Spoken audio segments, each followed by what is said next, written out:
très colérique, c'est-à-dire que j'étais vraiment très nerveuse. On peut dire que j'étais rebelle, si on peut dire ça. Je pouvais rester avec quelqu'un et du jour au lendemain devenir triste. Tout ça, je gardais au fond de moi, j'en parlais à personne. Mes relations avec les autres, c'était un peu, on va dire, compliqué parce que déjà, en moi-même, je ne me reconnaissais plus qui j'étais. Et à d'autres, les messages que je transmettais, on va dire, c'est un message que je ne voulais pas. Mais vu tout ce que je passais, c'est le message que je transmettais aux autres. À la maison, ça n'allait pas. J'avais vraiment de la haine contre les personnes de ma famille. Eux ne savaient pas pourquoi je me comportais comme ça. Il n'y avait que moi qui savais. Mais vu que j'en parlais pas, c'était compliqué pour eux de savoir qu'est-ce que j'avais. J'étais tout le temps en conflit, tout le temps en conflit. J'étais très têtue. Vu que j'avais une idée fixe dans ma tête, je ne changeais pas d'idée. Je pouvais écouter la personne parler, me reprocher, mais au fond de moi, je dis, je ne veux pas le faire, c'était une perte de temps. Si je m'énervais contre une personne, c'était tout le monde. C'est-à-dire, je mettais tout le monde dans le même sac. C'est-à-dire, la colère je pouvais rester, on va dire, 3 jours ou 2 fois plus de ça.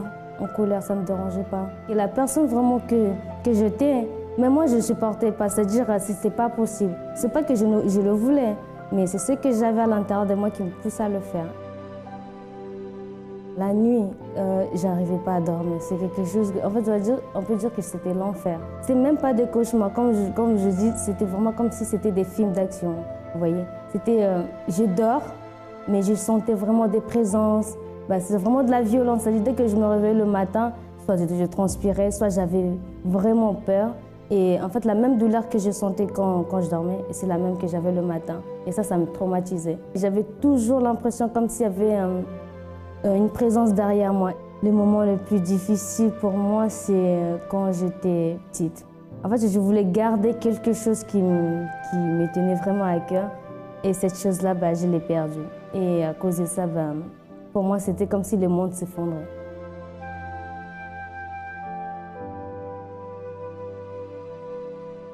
J'ai connu le centre d'accueil à travers ma tante parce qu'elle venait ici. Au début, je venais que pour venir. Je m'asseyais plutôt vers le milieu et je regardais les hommes de Dieu. Je trouvais ça pas important parce que je n'accordais pas d'importance à ce qu'ils disaient. Et donc, du coup, j'ai parlé un passage suite à des choses qui se sont passées, vu que je ne me supportais plus. Je savais que j'étais quelqu'un de bien, mais je n'arrivais pas à le faire sortir, cette personne-là. Des fois, je pouvais me dire que c'était impossible. Je participais à la campagne d'Israël. C'est-à-dire, cette campagne, pour moi, c'était une opportunité, mais vraiment une opportunité de commencer une nouvelle vie. Parce que c'est vrai que je venais à l'église, déjà, je ne m'intéressais pas à grand-chose. Et cette campagne, vu que l'évêque l'avait vraiment très bien expliqué, je me suis dit, bon, oui, il fallait que je le fasse. Si je ne saisissais pas l'opportunité que je vais dire que Dieu me donnait, je ne sais pas si que j'allais avoir d'autres opportunités. C'était vraiment la seule. À travers la campagne d'Israël, certes, j'ai fait seulement pour essayer, mais essayer là, ça marche, parce que j'ai vu vraiment le résultat. Ma vie, elle est complètement différente. Je me suis retrouvée, ça c'est très important, que la personne que j'étais avant et que la personne que je suis aujourd'hui, il y a vraiment une grande différence. J'ai la joie de vivre, parce qu'avant je ne pouvais pas rigoler longtemps, parce que je changeais complètement d'humeur. Et aujourd'hui, non, aujourd'hui je suis vraiment contente avec les personnes qui m'entourent autour. Je prends du plaisir à rester avec eux. Il y a vraiment une transformation. Je ne fais pas de cauchemar du tout. Je dors tranquille, je me réveille tranquille et je me rendors encore tranquille. C'est-à-dire, il n'y a plus de tout ça. La haine que j'avais, la colère, tout ça, enfin, la rage que j'avais, c'est-à-dire tout ça c'est vraiment fini. Aujourd'hui, je suis vraiment une nouvelle personne. Pour moi, les centres d'accueil, c'est comme une école où on apprend tout. Peu importe la personne qu'on est, on apprend vraiment les bases. Pour moi, c'est une école de vie. Ravi de vous retrouver dans une nouvelle émission et merci de votre fidélité. Vous pouvez accompagner chaque jour des transformations de vie et vous pouvez voir que même si votre vie est semblable à un labyrinthe, que vous alliez à droite ou à gauche, vous vous heurtez toujours à un obstacle, un problème, à une difficulté, il y a une issue, il y a une sortie. Nous allons aujourd'hui accompagner la vie de Linda, son témoignage, sa souffrance, qui a commencé très tôt lorsqu'elle avait 13 ans et aujourd'hui, qui elle est. Vous qui cherchez une solution, sachez qu'elle existe. Soyez attentifs. Avant d'arriver au centre d'accueil universel, j'étais une personne dépressive, ce qui m'a entraînée à devenir une personne rebelle. J'avais un manque à l'intérieur de moi parce que les problèmes dans ma famille ont fait que je suis devenue une personne rebelle, dépressive. Ça m'a emmenée à manger sans cesse, sans limite. Et tout ça, mon père, il le voyait, mais il ne disait rien. Et ça m'a fait comprendre que j'étais invisible à ses yeux. Et je suis tombée encore plus dans ma dépression. Alors, je n'avais aucune idée suicidaire ou quoi que ce soit du même type. Mais voilà, c'était vraiment que ça, de me remplir en fait, de me remplir de n'importe quoi, de tout ce qui passait par ma main. J'étais très rebelle à l'école, je me battais beaucoup. Et on ne m'a pas jetée du collège du tout, parce que j'avais des bons résultats, mais au bout d'un moment, j'ai lâché ces efforts. Et c'est là que mon père a commencé à me reprendre, mais j'ai toujours continué dans cette attitude rebelle. Et c'est là que j'ai commencé à prendre du poids. Et quand j'ai commencé à prendre du poids, j'ai reçu beaucoup de moqueries de la part de mes propres amis, même de mes proches. Pour eux, c'était normal, mais moi, ça me faisait encore plus du mal. Et je suis encore plus tombée dans ma dépression aussi avec ça. Et au bout d'un moment, je me suis révoltée contre moi-même, et c'est là que j'avais à peine 13 ans et je pesais aux alentours de 80-85 kilos. Je ne m'aimais pas du tout. Je me dévalorisais. Pour moi, j'étais une personne moche, repoussante, et franchement, je ne m'aimais pas du tout.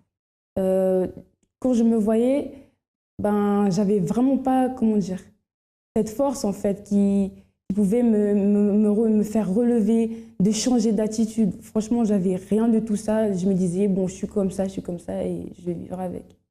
Quand je mangeais, je me sentais bien. Pour moi, quand je mangeais, c'était le seul moment où je pouvais...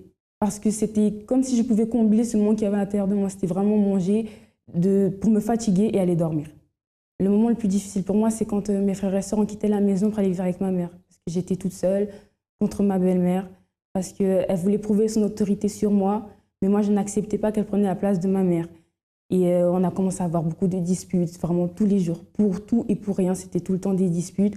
Et ça me faisait mal de voir que mon père la défendait et que moi, j'étais un peu mise sur le côté. Ça me faisait très mal. Nous voyons que le mal, que le problème peut atteindre n'importe quelle personne, indépendamment de l'âge, indépendamment du sexe, indépendamment de la race, indépendamment de la condition sociale. Le problème vient et il frappe la personne qui est dépourvue d'une condition spirituelle, qui est dépourvue d'une foi capable d'y faire face. Nous apprenons au centre d'accueil non une religion, mais nous apprenons la foi.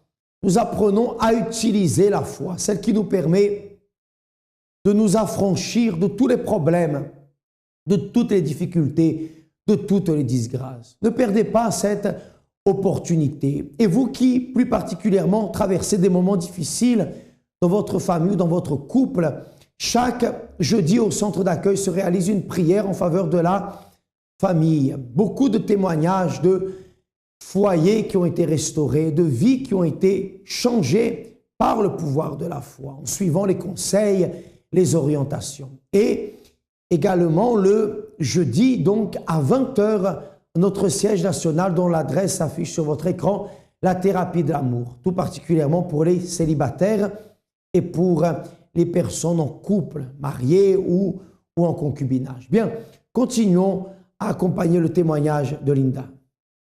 J'ai connu le centre d'accueil universel par une amie qui m'a ramenée à la Force Jeune. Donc par là, j'ai connu le centre d'accueil universel.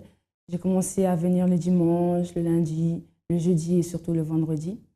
C'est-à-dire que quand le pasteur y parlait, je me sentais touchée. Ça parlait vraiment de la situation dans ma famille, en fait. Et c'est là que j'ai commencé à prendre de nouvelles attitudes. Pour moi, venir au centre d'accueil universel, c'était que pour ma famille. Je voulais seulement changer ma famille. Ma famille, en fait, elle est divisée et il y avait beaucoup de disputes, de bagarres, vraiment que de la violence. Et je voulais vraiment que ça s'arrête.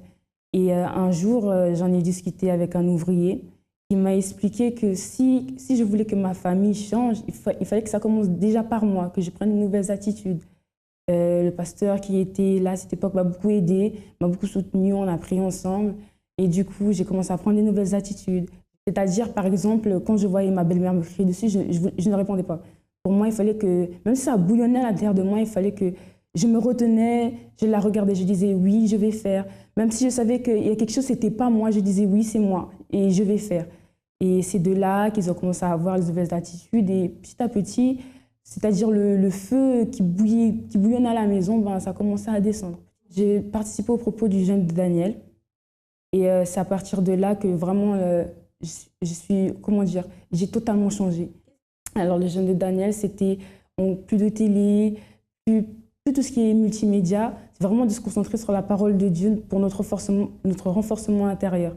C'est de là que j'ai commencé, on va dire, à me remplir et à totalement changer, à ne plus être la même personne. C'est de là aussi que j'ai pris mon baptême et j'ai décidé d'être plus jamais la même personne. J'ai participé à la campagne de l'extraordinaire pour avoir mon indépendance financière, c'est-à-dire avoir mon propre compte avec ma carte. J'ai fait les propos qu'il fallait faire, c'est-à-dire venir le plus souvent à l'église, prendre des nouvelles attitudes, jeûner. Et voilà, j'ai beaucoup prié dans ce sens-là et j'ai reçu ma carte. La campagne représentait pour moi vraiment la dernière porte, vraiment la dernière issue qu'il me fallait pour que je puisse avoir ce que je demandais. Et je me suis donnée à fond sans me poser de questions pour pas que je sois troublée et je suis partie à fond et j'ai reçu. Aujourd'hui, ma vie est rétablie. Mon intérieur, il va très bien. J'ai vraiment ce renouvellement qu'il me fallait, être remplie, mais vraiment de la présence de Dieu parce que avant c'était voilà, catastrophique. Je ne suis plus dépressive, je vais très bien. Aujourd'hui, on me reproche trop d'être rigolée. Et avec ma famille, ça va. Même si le combat est vraiment tous les jours, ça va mieux que dans le passé. Et aujourd'hui, ma famille va mieux. Avec mon père, ça va très bien. Je n'ai pas eu de problème différent avec lui, ça va très bien. Avec ma belle-mère, ça va mieux. On se dispute moins, on se bagarre plus. Et là, on peut parler. C'est-à-dire qu'avant, on ne pouvait pas parler, être assis, parler. Mais là, on parle, on rigole. C'est vraiment le changement. Dans ma vie scolaire, c'est que je ne savais pas en fait ce que je voulais faire. Quand je suis sortie de ma troisième, je ne savais vraiment pas ce que je voulais faire. C'est à travers d'un témoignage d'une ouvrière que j'ai su ce que je voulais faire.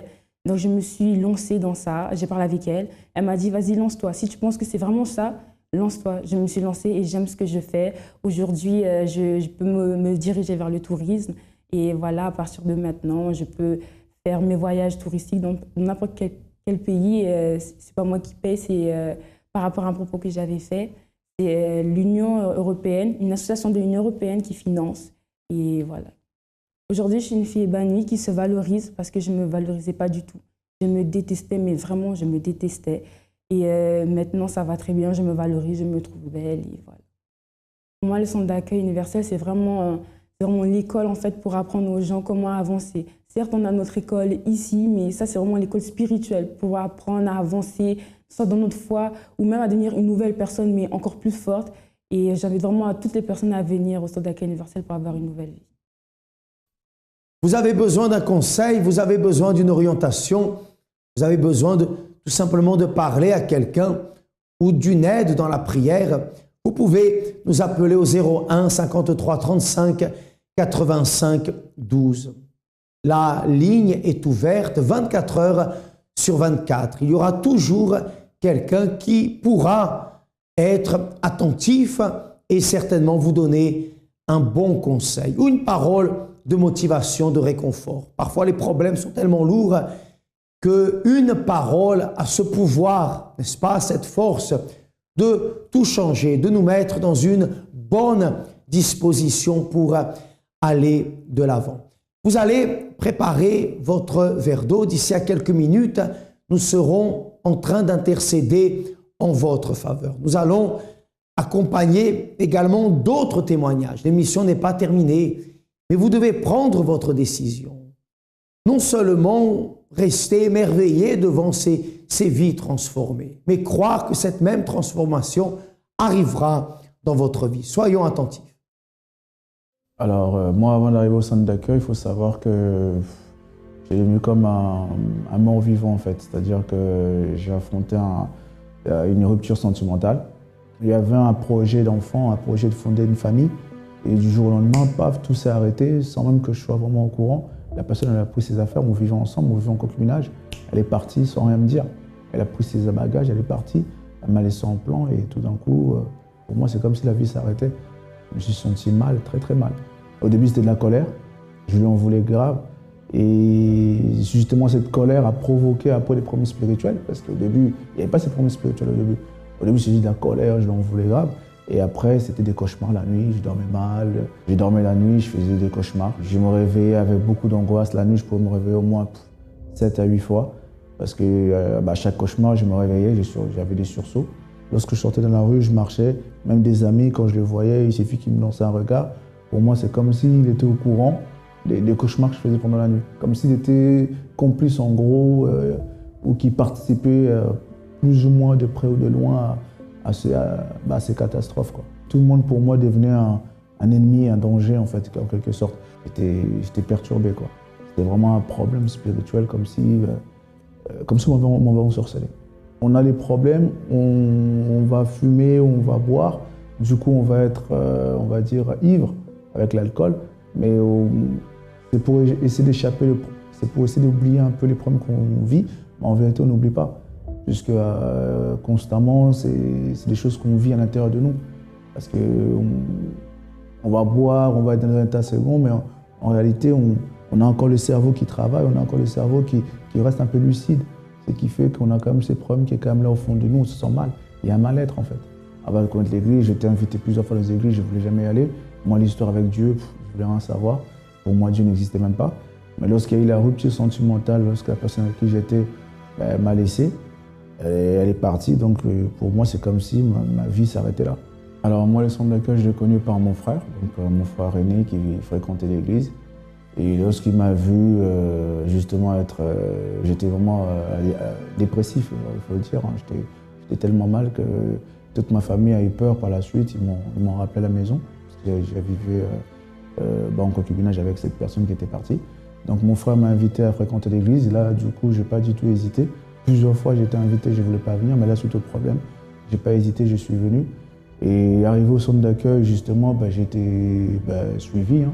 J'ai été suivi par les hommes de Dieu, par des pasteurs, par des ouvriers, auxquels ils m'ont commencé à m'orienter, à faire des chaînes de prière, à venir à faire des chaînes de délivrance, à faire les chaînes de mercredi spirituel, mercredi études bibliques, et aussi à venir le dimanche parce que c'était important. Quelques mois seulement à peine, il y a eu une campagne d'Israël que les pasteurs expliquaient sur l'hôtel. Je n'ai même pas trop bien compris qu'est-ce que c'était, mais je voulais tellement m'en sortir de mon problème que j'ai participé à cette campagne d'Israël.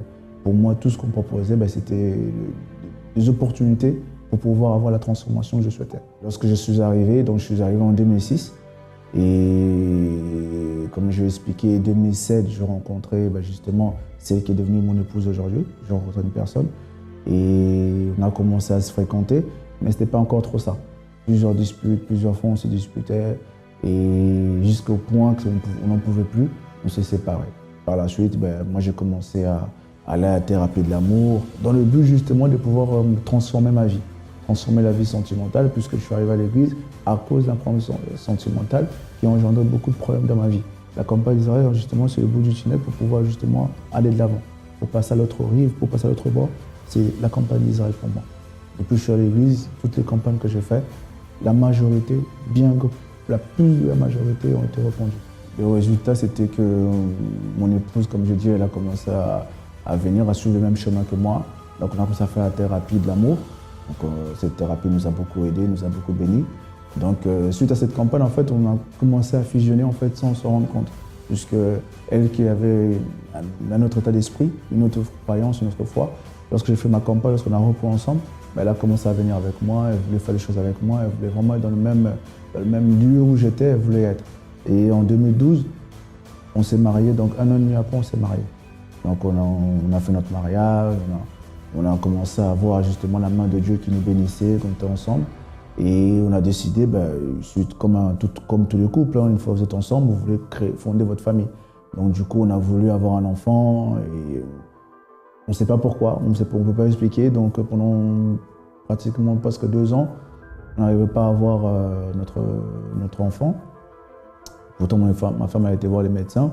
Ils ont rentré dans la normale, à part un ulcère, mais ce n'était pas quelque chose qui pouvait empêcher quoi que ce soit. Et on a décidé, moi et ma femme, de faire la campagne. On a dit on va faire la campagne d'Israël pour justement avoir notre enfant. remettre Dieu à l'épreuve. Comme plusieurs fois, on avait déjà eu l'expérience avec la campagne, on a fait, Dieu nous a répondu, nous a exaucé. Et là, on a notre petite fille qui vient d'arriver, elle s'appelle Josie. Elle a 1 mois et quelques semaines. Et Dieu fait, et puis on avance. Et puis voilà. Aujourd'hui, c'est un changement total, puisqu'aujourd'hui, je sers Dieu. Dieu m'a donné son esprit. Ça aussi suite à des propos des campagnes, suite à des propos de persévérance, de prière, de chaîne. Il y a vraiment une maîtrise intérieure de moi-même. Donc je ne suis plus comme avant, inquiet, perturbé, où je n'arrive même pas à gérer mes émotions. Aujourd'hui, c'est vraiment l'inverse. L'alcool, le cannabis, toutes ces choses-là, c'est fini. Donc c'est vraiment c'est rayé de mon esprit. Et le cannabis, même pas, parce que même l'odeur, je ne sais même pas. Pour moi, le centre d'accueil, c'est vraiment un centre de secours. C'est vraiment pour tous ceux qui sont en détresse, tous ceux qui sont dans les besoins et qui ne savent plus quel est leur moyen de sortir. Le centre d'accueil, c'est le centre de secours. Donc c'est le seul issue où les gens peuvent justement rebâtir leur vie, repartir à zéro. Vous vous sentez malmené par la vie? Vous regardez votre situation et vous ne voyez aucune échappatoire. Votre vie vous échappe. Il semble n'y avoir aucun espoir. Vous vous sentez faible, triste, incapable. Dites ça suffit. Des milliers de personnes ont pris cette décision qui a changé leur vie. Participez à cette tournée dans tous les centres d'accueil de France. Centre d'accueil, nous vivons ce que nous enseignons et nous sacrifions pour ce dont nous rêvons. Bien, comme vous le savez, comme c'est notre habitude maintenant, j'ai mon verre d'eau, je suppose que vous avez le vôtre, et j'aimerais vous inviter non seulement à écouter la prière, mais pendant ce moment spécial, pendant ce moment sacré, vous allez également amener vers Dieu votre problème, votre besoin, votre nécessité, et je suis sûr qu'il va exaucer, qu'il va écouter. Prions ensemble. Nous unissons notre foi au Dieu. Dans ce moment de prière si spécial, si particulier, je sais que cette personne qui prie avec moi a ses luttes, a ses problèmes, a ses difficultés, mais aucune d'entre elles n'est insurmontable. Aucun de ces problèmes n'est invincible face à ton pouvoir, face à ta gloire. Peut-être qu'aujourd'hui, cette personne a manqué de courage, a manqué de force, a manqué de détermination. Que cette eau vienne rafraîchir son âme, vienne rafraîchir son intérieur et la relever, de sorte qu'elle ne vive plus à travers ce que ses yeux voient, mais qu'elle soit capable de se diriger à travers la foi qui naît de la promesse. Que cette eau soit bénie et consacrée et que toute sa vie soit transformée, dont sa famille, dont son mariage, sa santé, sa vie professionnelle, qu'elle reçoive la joie, la paix et la force à l'intérieur de son cœur. Amen et grâce à Dieu. Bien, vous pourrez boire de cette eau. Nous allons terminer notre émission sur un autre témoignage qui est très fort également. Et n'oubliez pas, chaque jeudi, la prière en faveur de la famille et du mariage au centre d'accueil le plus proche de chez vous. À bientôt. Alors avant d'arriver au centre d'accueil, j'avais une vie tout à fait normale. Je travaillais, j'avais un très bon travail, j'avais mon appartement, j'avais une vie, je gagnais très bien ma vie. Et lors d'un renouvellement classique, habituel, ils n'ont pas renouvelé mon autorisation de travail.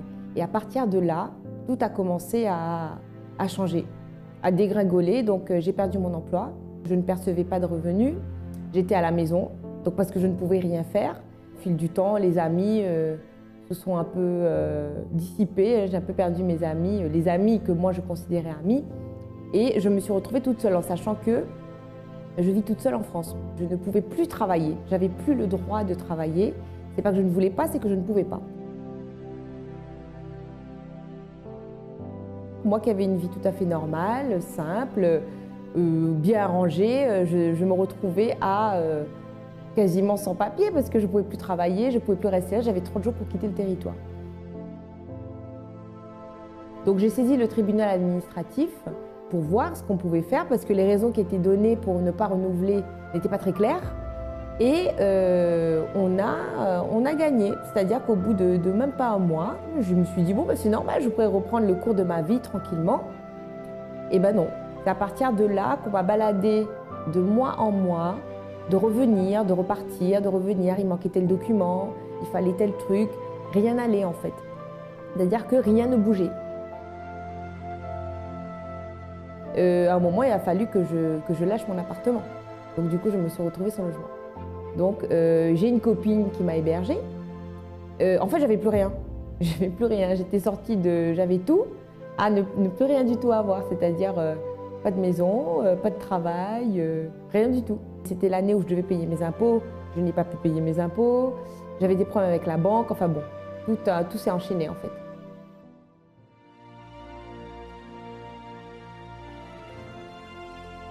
Alors c'est ma mère qui m'en a parlé. Elle m'en a parlé pendant un bon moment, vu qu'elle y allait elle-même. J'ai dit ok, pourquoi pas. J'ai cherché une église à Paris, le centre d'accueil à Paris, et je suis venue de moi. J'ai bien aimé parce que quand je suis sortie de là, le soir j'ai dormi. J'étais très inquiète par rapport à ma situation, donc je ne dormais pas, j'étais angoissée. Et le même soir, j'ai dormi. J'ai bien dormi et j'étais apaisée en fait.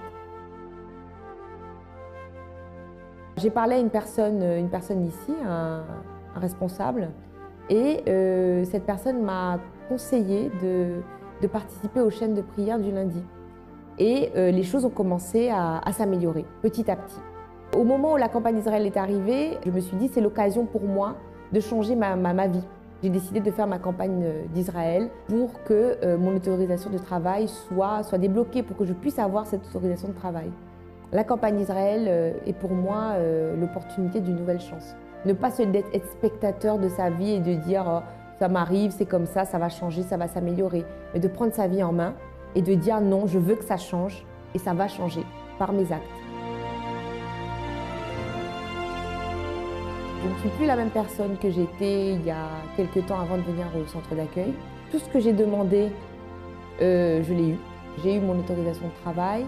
J'ai eu mon appartement. D'un point de vue financier et professionnel, ça va très bien. Quand même, le plus important, finalement, c'est que j'ai beaucoup changé.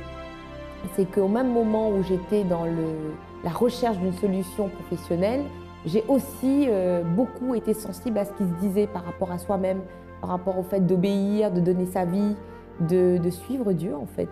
Chose que pour moi, c'était des notions complètement abstraites avant. Maintenant, ce sont des choses très claires. C'est vrai qu'avant, je sortais beaucoup, j'étais beaucoup dans la fête, dans les soirées, les boîtes de nuit avec les amis.